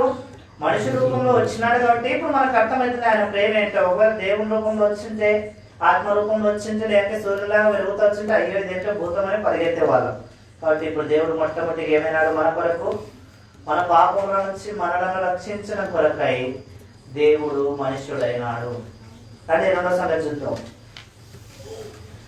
రెండవ సంగతి మార్కు సువార్త 5:5 మార్కు సువార్త 5:5 దయచేసి ఎవరైనా చదవండి. మార్కు 5:5. వారు ఎల్లప్పుడూ రాత్రి పగళ్ళు సమాధులలో కొండలలోను కేకలు వేయచ్చు తను తాను రాళ్లతో గాయపరుచుకొని చూచుండెను. చాలండి. కొంతమంది ఎట్లా ఉందంటే పరిస్థితి, దేవుడు ఎవరో తెలియని పరిస్థితిలో అనుకుంటారు దేవుడు లేడు, దయ్యము లేదు, కాబట్టి నా కష్టాలకు ఎవ్వరు మార్గం చూపియరు, నా శ్రమలకు ఎవ్వరు నా శ్రమలను నన్ను విడిపించలేరు, నా ఆర్థిక ఇబ్బందుల నుంచి నన్ను ఎవరు విడిపించలేరు, నా రోగం నుండి నన్ను ఎవరు విడిపించలేరు. కాబట్టి ఏ ముఖం పెట్టుకొని ఇతరులకు నా ముఖమును కనపరచాలా? దీనికంటే నన్ను నేనేం చేసుకుంటా? భయపరుచుకుంటా. సేన అనే వ్యక్తి యేసుక్రీస్తు ప్రభువు వెళ్ళేటప్పుడు ఆ గెరసేనీల ప్రాంతంలో ఏం చేస్తున్నాడంట? నా దిగిన వెంటనే ఎదురైతే వచ్చినాడు యేసుక్రీస్తు ప్రభువారికి. యేసుక్రీస్తు ప్రభువారికి ఎదురైనప్పుడు ఆయన ఏం చూస్తూ వచ్చినాడు? అందరు ఏం చూసినారు? వాడిలో ఉన్న దయాలు మాత్రమే చూసినారు. కానీ యేసుక్రీస్తు ప్రభువారు ఏం చూసినాడంట? తనను తాను గాయపరచుకున్న ఆ వ్యక్తిని చూసినాడు. అదే ఈ వ్యక్తి చాలా ఇబ్బందుల్లో ఉన్నట్లున్నాడు, ఈ వ్యక్తి ఇలాగే నేను విడిచిపెడితే ఖచ్చితంగా చనిపోతాడు, ఈ వ్యక్తిని నేను ఇలాగే పట్టించుకోకుండా వెళ్ళిపోతే సమాధానం లేకుండా అటు ఇటు తిరిగి ఇంకా చాలా మందికి నష్టం చేస్తాడు. కాబట్టి వెంటనే జీవితం మార్చాలని రెండోదిగా దేవుడు ఏం చేసినాడంటే కృప చూపించినాడు. ఏం చూపించినాడంట? దేవుని యొక్క కృప. మొదటి యేసుక్రీస్తు ప్రభువారు పాపిని రక్షించడం కొరకై మనుషుడైనాడు. రెండోదిగా యేసుక్రీస్తు ప్రభువారు పాపిని రక్షించడం కొరకై తన కృపను చూపినాడు. చాలా మంది అనుకుంటారు, అన్నా నేను ఎంత పాపినంటే ఊర్లో వాళ్ళందరూ నన్ను వెలివేసి పక్కన పెట్టినారన్నా, అన్నా నేను ఎంత పాపినంటే కట్టుకున్న నా భార్యను నన్ను విడిచిపెట్టి వెళ్ళిపోయిందన్నా, నేను చేసిన తప్పులను బట్టి, నేను చేసిన అపరాధములను బట్టి నా కొడుకు నా మీద ఉమ్మేసినారన్నా. అంటే నన్ను కూడా దేవుడు ప్రేమిస్తారా? ఎస్. అంతకంటే ఇంకా దారుణ స్థితిలోనే ప్రభు ప్రేమిస్తాడు. ప్రభు ప్రేమతో పిలుస్తా ఉన్నాడు, బిడ్డ నేను నీ కొరకే మనిషిగా తగ్గించుకుని ఉన్నాను, నేను నిన్ను కరుణించడం కొరకై. నీకు ఏదైనా ఇబ్బంది వచ్చి కొంతమంది అనుకోవచ్చు, అది వైజాగ్ లాంటి ప్రాంతము, అట్లాగూ ఆ వైజాగ్ లాంటి సిటీలో ఒక కుటుంబం ఉండేది. ఆ కుటుంబం అంతా కూడా అన్య కుటుంబం, ప్రభు నెరగలేదు. ప్రభు నెరగకుండా ఉన్నప్పుడు ఆ యొక్క గృహము బాగా ఆర్థికంగా మొదట స్థిరపడినప్పటికీ కొద్ది రోజుల తర్వాత ఆ కుటుంబం అంతా ఒక విషాదకరమైన సంగతి చోటు చేసుకుంది. ఆ సంగతి ఏంటంటే కుటుంబం అందరికీ ఎయిడ్స్. ఏంటి ఎయిడ్స్ అంటే? ఎయిడ్స్ అంటే ఏంటి? హెచ్ఐవి కాదయ్యా, that is another form of, that is virus. That's what you are saying is correct. But what is the difference between HIV and AIDS? ఇప్పుడు నాకు అర్థం కావడం కొరకే చెప్తా. కరోనా ఏంటి, కోవిడ్-19 ఏంటి? ఏంటి కోవిడ్-19 ఈజ్ ద సింబల్ కాదయ్యా, అది వచ్చేసి మనకు వచ్చిన డిసీజ్. దేని వల్ల వస్తుందంటే కరోనా వైరస్ వల్ల వస్తుంది. అలాగే ఇది కూడా హెచ్ఐవి అనేది దేని వల్ల వస్తుంది వచ్చిన, కాబట్టి ఒక వైరస్ వల్ల వస్తుంది. అలాంటి వైరస్ ఆ కుటుంబము ఆ యొక్క వైరస్ అంతా కూడా ఆ కుటుంబంకు వ్యాపించింది.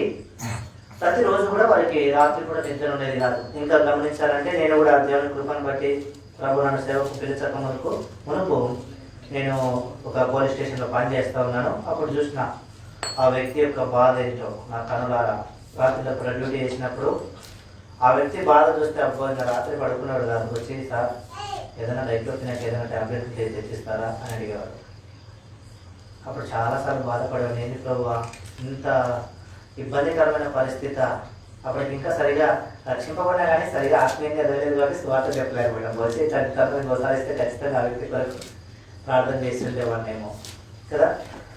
ఎంత బాధపడుతున్నారంటే ఇంకా వాళ్ళు అనుకున్నారు, ఆయన ఎదుటే కళ్ళు ఎదుటగానే భార్య ఏడుస్తూ ఉంది, కుమారులు ఇద్దరు కూడా రాత్రంతా నిద్రపోదు. ఇంకేం చేస్తారు, ఏం చేయాలో ఆయన భార్య ఆయన చెప్పుకోనికి ఎవరికి లేదు.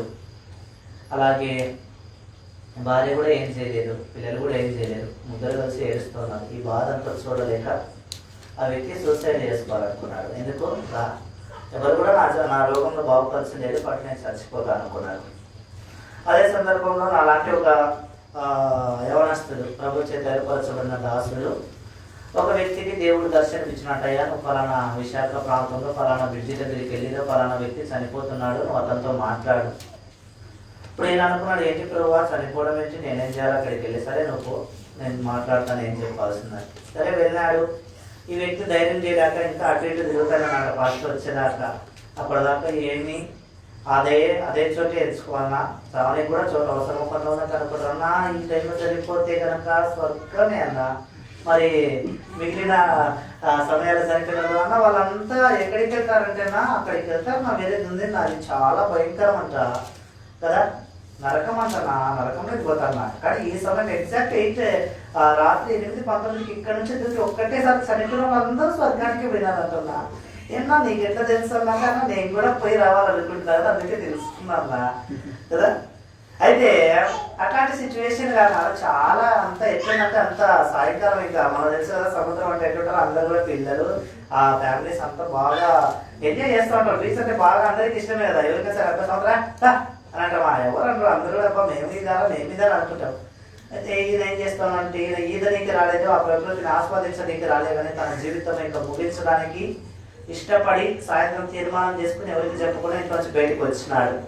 సరే వచ్చిన తర్వాత జరిగిన సంగతి ఏంటంటే అదే సమయంలో వెతుకులాడుతున్నాడు, ఎక్కడ దుంకాలి అక్కడ ఎక్కడ దుంకుతుంది, జనాలు ఎక్కువ ఇక్కడ బ్రతికే అవకాశం ఉంది, అక్కడికి పోదాం, అక్కడ పోయి దుంకుదామని అనుకునే లోపే ఒక సేవకుడు వచ్చి ఒక పాస్టర్ వచ్చి మాట్లాడుతున్నట్ట, ఏమయ్యా ప్రభు నీ దగ్గర పంపించినా నేను ఏమైనా చేయగలను, నేను చచ్చిపోవాలనుకుంటే నువ్వేంది నీళ్ళు అనుకునే ఏం లేదు నువ్వు వెళ్ళిపోవాలంటున్నా అంట. సో ఆయన కంగారు చూసి మళ్ళీ కొంచెంసేపు అటు ఇటు చూసి మళ్ళీ వచ్చినట్ట, ఏంటండి ఏం చేస్తున్నారు మీరు, నేను మీతో మాట్లాడాలనుకున్నా అంటే ఏం మాట్లాడవయ్యా నా పరిస్థితి అని ఏడ్చి చెప్పినాడు. అయితే ఆయన అన్నాడు, నువ్వేం చేయద్దు కదా, ఈరోజు మీ ఇంటికి వచ్చి ప్రార్థన చేస్తా, రేపు ఉదయం ప్రభు మీ ఇంట్లో కార్యం చెప్తే నువ్వు చనిపో. వెంటనే ప్రార్థన చేసినాడు. ఇంటికి వచ్చి ప్రార్థన చేసిన తర్వాత రాత్రి చల్లగా నిద్ర పట్టింది. అప్పటికే నిద్ర లేని రాత్రి 2-3 ఉన్నాయి. ఇన్సులిన్స్ ఒక వ్యక్తి నిద్ర లేకుండా 7 రోజుల కంటే బ్రతకడం చాలా కష్టం. ఎందుకంటే అప్పటికే మనిషికి చాలా ఇబ్బంది అవుతుంది. కాబట్టి ఆ సందర్భము ప్రభు చూసినాడు, ఆ వ్యక్తిని పంపించినాడు. వెంటనే దేవుడు కార్యం చేసినాడు. ఒక 10 రోజుల తర్వాత టెస్ట్ చేసినాడు. ఇది నేను చెప్పిన మాట కాదు, ఈనాడు సాక్షి పేపర్లలో ఎక్కడ వచ్చింది, ట్రాన్స్ఫర్ నేను చదివినా. కాబట్టి దేవుడు ఎంత అద్భుతంగా వారిని కాపాడుతూ వచ్చినాడో. ఎయిడ్స్ లేదు ఏం లేదు, ఒక 10 రోజుల తర్వాత టెస్ట్ చేసి అంత నార్మల్ వచ్చింది కదా. దేవుడు ఏమైనా చేయగలడు నువ్వు అనుకోవచ్చు, అన్నా దేవుడు నాకున్న రోగాన్ని నయం చేయగలడా, నయము చేయగలడు కాబట్టి దేవుడు అంటున్నాం. నయం చేయలేకపోతే ఏమంటాం, మానవుడు అంటాం. సాధారణంగా మనిషి అన్ని రోగాలు నయం చేస్తారా?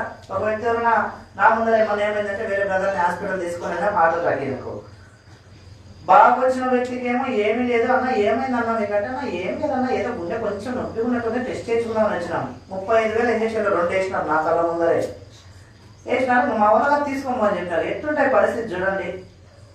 ఎవరు అనుకున్నాడా ఆ వ్యక్తి, పడుకున్న వ్యక్తి నడుచుకుంటూ వచ్చినాడు. మామూలుగా నేను ఎట్లా వచ్చినా నాకంటే విచారకు వచ్చినాడు. ఆయన మనిషి బాగా దిట్టంగా ఉన్నాడు చూసేదానికి కూడా. ఎవరు అనుకుంటారు ఆ వ్యక్తికి అంత శీఘ్రంగా మరణావస్థ స్థితిలోకి వెళ్తాడని కదా. మరణము తప్పించుట యెహోవా వశము కదా. రెండోదిగా ఆయన కరుణ.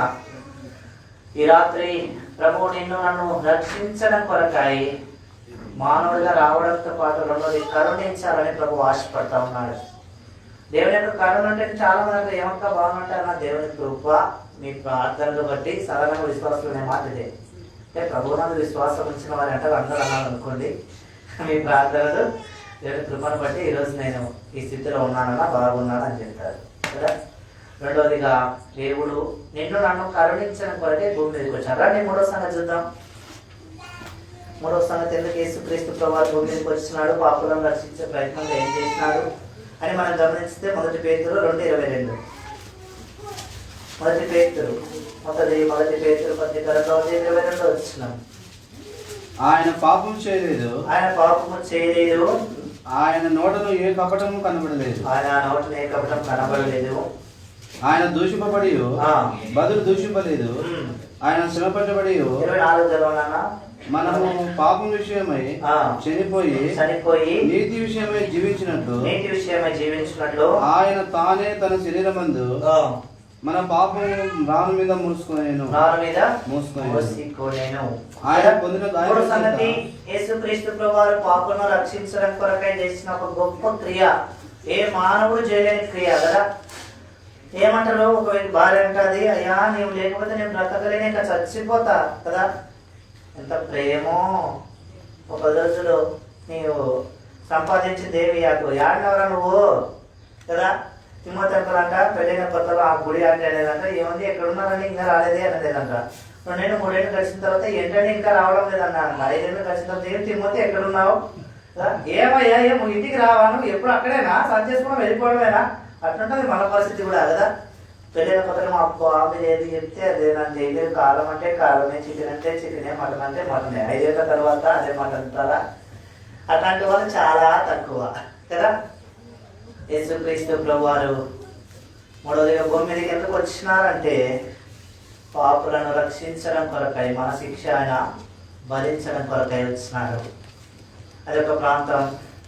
ఇవన్నీ ఎందుకు చెప్తున్నా అంటే మీకు అర్థం కావడం కొరకే చెప్తా ఉన్నా.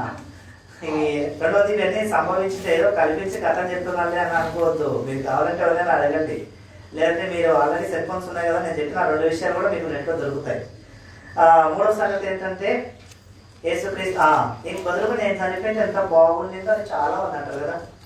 ఒకరోజు ఒక ఇంట్లో చిన్న పాప చనిపోయిందంట, ఇంచుమించు 10 ఏళ్ళ పాప. 10 ఏళ్ళ పాప అంటే ఎవరైనా పొట్టనికి ఇష్టపడతారా? ఎవరు పొట్టనికి ఇష్టపడరు. అందులో అందాల గాలాల పచ్చట బలంటుందంట. చనిపోయిందంట. చనిపోయింటే అందరూ ఏడుస్తున్నారంట, కానీ వాళ్ళ జేజి మాత్రం ఏమని ఏడుస్తుంటే, అమ్మా నీకు బదులుగా నేను చచ్చింది ఎంత బాగుండిందు, నువ్వు ఎందుకు చనిపోయినంత చిన్న వయసులో నీకు మరణం వచ్చిందా, నువ్వు 2 దాటినే దేవుడు నన్ను తీసుకోవచ్చుగా అని అడిగిందంట. అన్న సందర్భంలో దేవుడు ప్రత్యక్షమైనాడంట.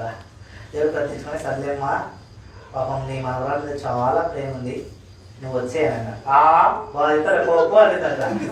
కదా మనం అంతా ఏం చేస్తాం, అబ్బా నా ప్రతిష్టమన్నా ప్రాణం ఇస్తానన్నా మా కుమార్తె అంటే అక్క మా అక్క కోసం ప్రాణం ఇస్తా, ఇది ఒకసారి కోసుకో అట్లెట్లేద్దన్నా కోసుకుంటే ప్రాణం పోతుందిగా. కాబట్టి మన ప్రేమ మాటల ప్రేమే కదా. ఉదయం కూడా చూస్తూ వచ్చిన మన క్రియా సహితమైన ప్రేమ. యేసుక్రీస్తు ప్రభువు భూమి మీదకి వచ్చి పాపులను రక్షించడం కొరకే ఏమైపోయినాడు, నీవు నేను పాపములను బట్టి వచ్చే ప్రతి ఫలము కూడా మన మీదికి రాకుండా యేసుక్రీస్తు ప్రభువారే భరించినారు. అందుకే రాయించబడవలసింది, ఆయన ఏ పాపము చేయలేదు, పాపము చేయడానికి కూడా ఇష్టపడట్లేదు. ఆయన జన్మములో పాపము లేదు, ఆయన జీవితంలో పాపం లేదు, ఆయన మరణించే సమయంలో కూడా ఆయన దగ్గర పాపం లేదు. మరి అనుకోవచ్చు, అన్న మరి పాపం లేని వ్యక్తి ఎందుకు అక్కడ చనిపోయినాడు, మరి చనిపోకుండా బయటికి రావచ్చుగా దేవుడు కదా. ఆ ప్రశ్నకు జవాబు ఏంటంటే, యేసుక్రీస్తు ప్రభువు అదే సందర్భంలో శిలువ మీద నుంచి బయటకు వచ్చింటే మరుక్షణం ఈ భూమి మీద ఒక్క మానవుడు కూడా ఉండేవాడు కాదు కదా. ఎందుకు ఉండేవారు కాదు అంటే అందరి కొరకే సిద్ధపరచబడింది అని అర్థం. ఆ నరకం నుంచి రక్షించడం కొరకే దేవుడు ఈ భూమి మీదకి వచ్చినాడు. భూమి మీదకి వచ్చి కరుణించడానికి ఇష్టపడతా వచ్చినాడు. దేవుడు తన యొక్క ప్రేమ కరుణను బట్టి ఆయన అయ్యో నా బిడ్డలు, అయ్యో నా కుమార్తె, అయ్యో నా కుమారుడు, నా కుమార్తె, నా యొక్క బిడ్డలు అంటే మన మనవాళ్ళు అందరూ కూడా కాలిపోతే ఎట్లా, కాబట్టి వాళ్ళకు బదులుగా నేను చనిపోతా. ఎందుకు? వాళ్ళు ఆల్రెడీ పాపంలోనే పుట్టినారు, పాపంలోనే జీవిస్తున్నారు. పాపంలో చనిపోతే వారి జీవితం అంతమే. కాబట్టి నేను పరిశుద్ధంగా వస్తా, పరిశుద్ధంగా జీవిస్తా, పరిశుద్ధంగా చనిపోయి తిరిగి లేస్తా. అది ప్రభు చెప్పే మాట. మన మాట ఏంటి? మన పాపమే. ఎక్కడ చూసినా పాపమే. మాటల్లో పాపమే, చూపుల్లో పాపమే, నడకలో కూడా పాపమే. యెషయాగ్రంథంలో రాయబడుతూ వచ్చింది, సీయోను కుమార్తెలు వారి చూపులు చూచు మెడ చాచి నడుచు కదా. ప్రతి విషయం బైబిల్లో రాయించబడింది, మనమే భవిష్యత్తు ధ్యానించలేము కదా. కాబట్టి యేసుక్రీస్తు ప్రభువు మూడవది ఎందుకు వచ్చినారంట? మన పాపముల కొరకై, మరణించడం కొరకై, ఆ పాపపు శిక్ష అంతా ఆయన భరించడం కొరకై మూడవది వచ్చినారు. ఇప్పుడు నాలుగో సంగతి ఏంటంటే, ఇప్పుడు నీ విషయం నా విషయం. ప్రభు అడిగే ప్రశ్న ఏంటంటే, బిడ్డ ఇంత దాకా నా మాటలు విన్నావు, నేను నీకోసం 3 పనులు చేసిన. మొదటి ఏంటి? ఏం చేసిన? పాపం రక్షించి నీకు వచ్చినాడా? మొదటి ఏంటి? భూమికి మనిషి కుమారునికి వచ్చిన. రెండవది కరుణను చూపించిన, నీకున్న ఇబ్బందులు, నీకున్న శ్రమలు, నీకున్న కష్టాల నుంచి నేను విడిపించడం కొరకై, నేను రక్షించడం కొరకై వచ్చిన. మూడవది ఏంటి? ఆ రక్షించే ప్రయత్నం కొరకై పాపము లేని నేను నీ కోసం పాపిగా చేయబడతా వచ్చిన. పాపము వలన వచ్చే ప్రతిఫలము నీ మీద పడకుండా ఆ శిక్ష అంతా నా మీద మోసుకొని వచ్చిన. ఇప్పుడు ప్రభు అడిగే ప్రశ్న ఏంటంటే, నీ కొరకు 3 గొప్ప కార్యములు నేను చేసిన. బహుశా నీ కుమారుడు చేయలేదు, నీ కుమార్తె చేయలేదు, నీ తల్లి చేయలేదు, నీ తండ్రి చేయలేదు. అయితే నీ కొరకు నేను మానవుడినయ్యా. నేను ఖండించడం కొరకై భూమి మీదకి వచ్చాను. నీ పాపం శిక్ష భరించడం కొరకై నేను భూమి మీదకి వచ్చాను. అయితే నువ్వు నా కోసం ఏం చేసినావు కదా. ప్రేమించిన తర్వాత విడిపోయేటప్పుడు ప్రేమికులు చెప్పుకుంటే మంచి పవర్ఫుల్ డైలాగ్స్ ఏంటంటే, ఏం చేసినావు నా కోసం కదా. ఏం చేసినావు? నేను ప్రేమించాలా? ఇప్పుడు దేవుని దగ్గర 1,00,000 రీజన్స్ ఉన్నాయి. ఏంటి? మానవునికి వచ్చినా తగ్గించుకొని, రెండవది నేను కరుణించడం కొరకు వచ్చిన, మూడవది నీ పాపపు శిక్షణతో నా మీద వేసుకున్నా. ఇప్పుడు ఇంకా మనం ఉండి ప్రభువానే నేను రిజెక్ట్ చేస్తున్నా ఇంకా పెద్ద కారణాలు లేవు. ఇంకా మనం ఏం చేయాలి? ఇటు సరెండర్. అయితే నాలుగవదిగా నేను చేయవలసిన పని ఏంటంటే, ప్రభు దగ్గర ప్రభువా నేను పాపిని, నా జీవితం పాపంలోనే జీవిస్తూ ఉన్నాను. నేను పాపంలోనే మరణిస్తే ఖచ్చితంగా నా కొరకు నరకం ఉందయ్యా. నేను ఆ స్వర్గరాజ్యం రావాలంటే నీ పవిత్రమైన రక్తం మాత్రమే నన్ను ఆ యొక్క స్థితి నుంచి విడిపించగలదు అని నువ్వు ప్రభుత్వం చెప్తే ఏమంటాడు? నువ్వు ఎంత ఘోర పాపం కదా, ఎంత ఘోర పాపులనైనా ప్రేమించునురారా, ఎంత ఘోర పాపులనైనా ప్రేమించునురారా, పాపభారముతో రారా, పాదములపై పడరా. ఎక్కడ పడాలంట? యేసుక్రీస్తు ప్రభువారి పాదముల చెంతకు వచ్చి, ప్రభువా నేను పాపినయ్యా, పరిశుద్ధమైన దేవుడు నీవు, నా కొరకు మనిషి వచ్చినావు నమ్ముతున్నానయ్యా, నన్ను కరుణించడం కొరకే వచ్చినావయ్యా నమ్ముతున్నానయ్యా, నా కొరకు ప్రాణం పెట్టినవయ్యా నమ్ముతున్నాను, నన్ను నీ బిడ్డగా చేసుకొని ఒక్క మాట నువ్వు ప్రభుత్వం అయితే ఎక్కడి నుంచి ఎక్కడికి వెళ్తా ఉంటా? జీవితమే ఒక టర్నింగ్ పాయింట్ కదా. ప్రతి ఒక్క టీచర్, ప్రతి ఒక్క లెక్చరర్ చెప్పే మాట ఏంటంటే, intermediate is the turning point. వాడు మంచి స్పాట్లోకి వెళ్ళాలన్నా లేదంటే చెడు దావలోకి వెళ్ళాలన్నా. ఎందుకు? 10th దాకా అంతా మన కుర్రోళ్ళే ఉంటారు కదా, పక్కన వాళ్ళ దగ్గర పొరపాటున కూడా సాధారణంగా మందిరంలో కూడా నేను ఎక్కువ శాతం గమనించింది ఏంటంటే, బీబీఎస్లో కానీ యూత్ క్యాంప్లో కానీ అందరూ ఎక్కడంటే ఒక బ్యాచ్ ఒకసారి కూర్చుంటుంది. కారణం ఏంటంటే వీళ్ళ సంగతి వీళ్ళకే తెలుసు, వీళ్ళ రహస్యాలు వీళ్ళకే తెలుసు. కాబట్టి ఎక్కడ కూడా బయటికి పక్కన దగ్గర అయ్యో వద్దన్నా ఇంటికన్నా మనకెందుకు కదా. నేను కొంతమంది అట్లాంటప్పుడు చెప్తారు, అబ్బా ఆ మాటలు వింటే నిజంగా కూడా ప్రభావ వీళ్ళు పరలోకం కొరకే సిద్ధపరచబడ్డారయ్యా. ఏంటి అన్నా మనకెందుకన్నా భక్తిగా గొప్ప అసహ్యం కదా దేవుడికి, దేవుడు అసహించుకుంటాడు కదా. మాకు కూడా తన వాళ్ళు కొత్త వాళ్ళు రక్షింపబడడం లేదు, మాకైతే రక్షణ ఉంది కదా కదా. ప్రభు అంటా ఉన్నాడు, బిడ్డ ఈ సమయమే, ఇదే మీకు అనుకూల సమయం, రేపని అనుకోవద్దు, రేపేదో చేస్తానని నువ్వు అనుకోవద్దు, రేపేదో చేయడం కొరకై నీవు నేను ఉండొచ్చు ఉండకపోవచ్చు, క్షణంలో ఏమైనా జరగచ్చు కదా. మనం తల్లిదండ్రులు కానీ అన్న ఇప్పుడే అన్న ఇప్పుడు అట్లా పోయేటప్పుడు చూసిన అన్నకి ఏమైంది, చనిపోయాడన్నా. ఏంటి? పలానా రోగం, పలానా వ్యాధి, పలానా నొప్పి కదా. మరణానికి మర్యాద తెలుసు, మా జ్ఞాపకం పెట్టుకో. ఆ విషయం నీకు కూడా తెలుసు. మరణం ఎప్పుడైనా రావచ్చు.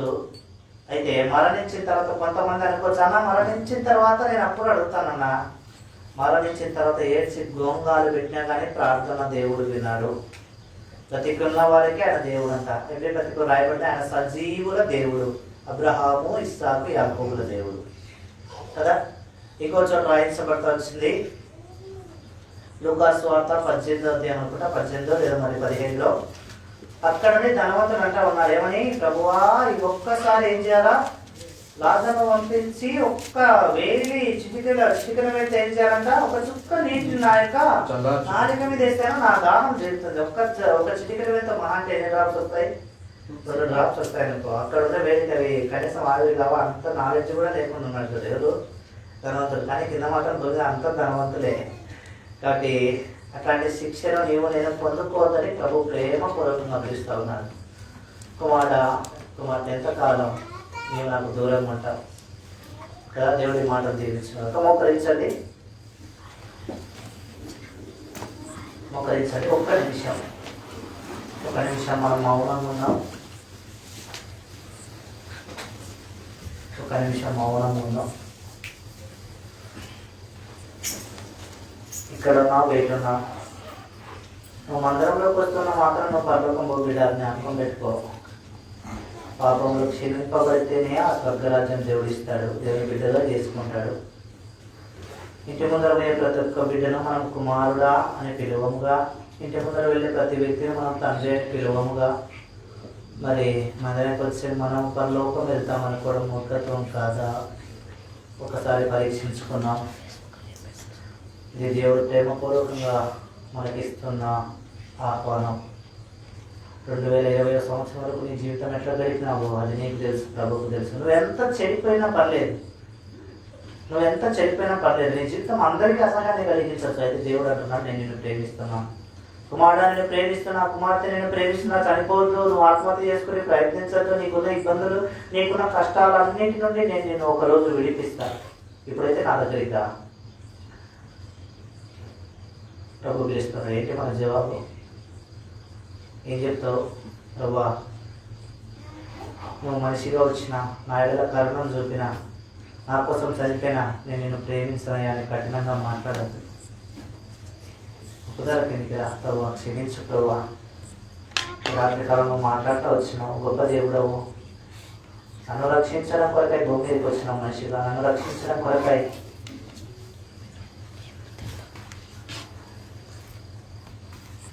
నీ యొక్క కరుణను చూపిన, నన్ను రక్షించడం కొరకై ప్రాణం పెట్టిన దేవుడవయ్యా. నమ్మొచ్చు నాన్నయ్య, యేసయ్యా నేను పాపిని, నన్ను క్షమించు. ఆయన ప్రభుత్వం చెప్తే 4 ప్రభు చేసే పని ఏంటంటే నీ పాపముల నుండి నిన్ను విడిపిస్తాడు. ప్రభుత్వ నీ పాపములు క్షమింపబడి ఉన్నవి, తీర్మానం చేసుకో. ఎవరైనా ఉన్నారు అట్లాంటి వ్యక్తులు? నిజంగా నేను ప్రభుత్వం చెప్పినా నాన్న, ఇప్పటి నుంచి నేను పాపిగా ఉండటానికి ఇష్టపడట్లేదు. నువ్వు ఎక్కడున్నా పర్లేదు, ఇంటి దగ్గర ఉన్నా నువ్వు చేతి పైకెత్తి చూపిస్తే నేను నీ కొరకు ప్రార్థన చేస్తావు. ఎవరైనా ఉదయం కఠినం చేసుకోకూడదు. ఇట్లాంటి ప్రేమ వార్త మళ్ళా మనం వినకపోవచ్చు, ఏమైనా జరగచ్చు రేపటి దినమున. కాబట్టి ప్రభుత్వం చేస్తూ ఉన్నారు. ఎవరైనా సరే, సిస్టర్స్ వైపు కానీ బ్రదర్స్ వైపు కానీ ఎవరైనా సరే, అన్న నేను పాపిని, నా పాపమును ప్రభు దగ్గర ఒప్పుకున్న ప్రభు నాకు నెమ్మది ఇచ్చినాడు, సంతోషం ఇచ్చినాడు, సమాధానం ఇచ్చినాడు చెప్పబడిన మాటల ప్రకారం అని ఎవరైనా అనుకుంటే దయచేసి మీ చేతులు పైకెత్తి చూపించండి. ఆలస్యం చేస్తూ మనిషి వైపు చూడద్దు, కళ్ళస్సం తెరవద్దు. దయచేసి జ్ఞాపకం ఉంచుకోండి. Please please please. సిస్టర్స్ వైపు ఎవరైనా ఉన్నారా? సిస్టర్స్ వైపు, బ్రదర్స్ వైపు ఎవరైనా సరే ఒక్కసారి నువ్వు ప్రభుత్వం చెప్పావు, ప్రభు నీ జీవితాన్ని నడిపిస్తాను. నువ్వు అనుకోసాను నాకున్న కష్టం నీకు ఏం తెలుసు అన్న, ఏ కష్టం నుంచైనా ప్రభు విడిపిస్తాడు బిడ్డ. నీకు ఎంత ఆర్థిక ఇబ్బందినా ప్రభు విడిపిస్తాడు. నేను జ్ఞాపకం పెట్టుకో. ఈ పిలుపు నువ్వు పెడసివిడే పెట్టద్దు. ఈ పిలుపు మళ్ళీ మన దగ్గరికి రాకపోవచ్చు. అయితే ప్రభు మన దగ్గరికి వచ్చి తలుపు తడుతూ ఉన్నాడు. సహోదర తలుపుది ప్రభు అంటున్నాడు, బిడ్డ తలుపుదీనైనా నేను లోపలికి వస్తా. లోపల ఉన్న చెడును దూరం చేసేదానికే ఆ దేవుడు వచ్చేది. మన జీవితం బాగుపడడం కొరకే దేవుడు వచ్చినాడు కదా. కనీసం ప్రభు కొరకు, ప్రభువా నేను పాపినని నీ స్థితిని ఒప్పుకోకుంటే నువ్వు ఏమాత్రం ప్రభువును కనికరించినట్లు, ప్రభు ప్రేమకు నువ్వు నోచుకున్నట్లా నోచుకోనట్లా. చివరిగా ప్రార్థన. ప్రేమగల తండ్రి, జీవంగల దేవా, నీకు స్తోత్రములు. క్రీస్తు లోకమునకు వచ్చిన వాక్యం నమ్మదగినది, పూర్ణ అంగీకారమునకు యోగ్యమైనది ఉన్నది, పాపులను రక్షించుటకు. దేవా, ఇక్కడ బయట ఎవరైతే తీర్మానం చేసుకున్నారో, పరిస్థితులను బట్టి చేయి పైకెత్తలేదో, లోపల తీర్మానం చేసుకున్నారో అటు వారి తీర్మానం ముద్రించండి. ఈ దినమే వారి పేర్లు జీవులను మొదలైంది. ఇంకా ఎవరైతే అంగీకరించలేదో ప్రభా, మీరు వారి కొరకు చేసిన ఈ 3 తలంపులు ఒక దినం వారిని పట్టుకున్నట్టు సహాయం చేయండి.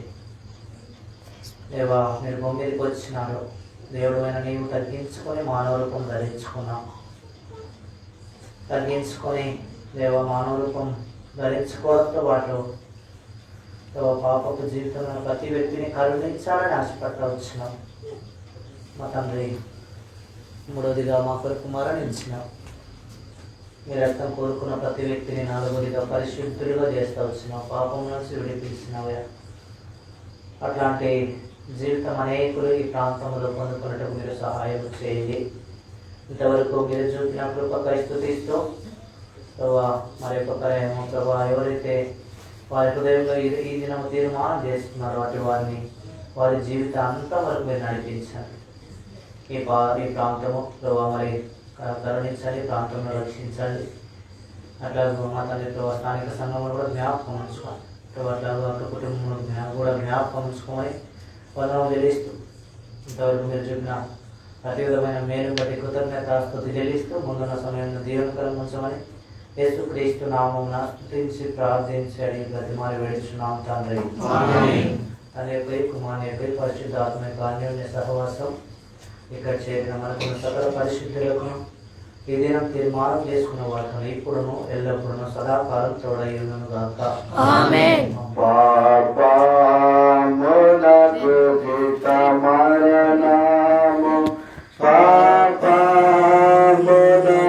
జీత మరణము పాపమునకు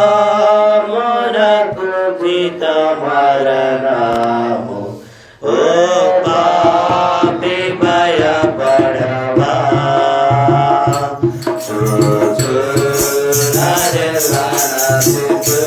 నిశ్చయం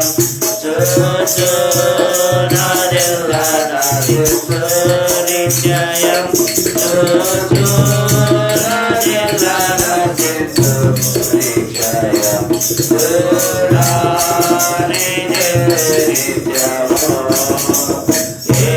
రాజు వచ్చును ఇంకా కొంతకాలమే మోక్షమందు చేరుదము. రాజు వచ్చును ఇంకా కొంతకాలమే మోక్షమందు చేరుదము. అందరికీ ప్రైజ్ ది లార్డ్.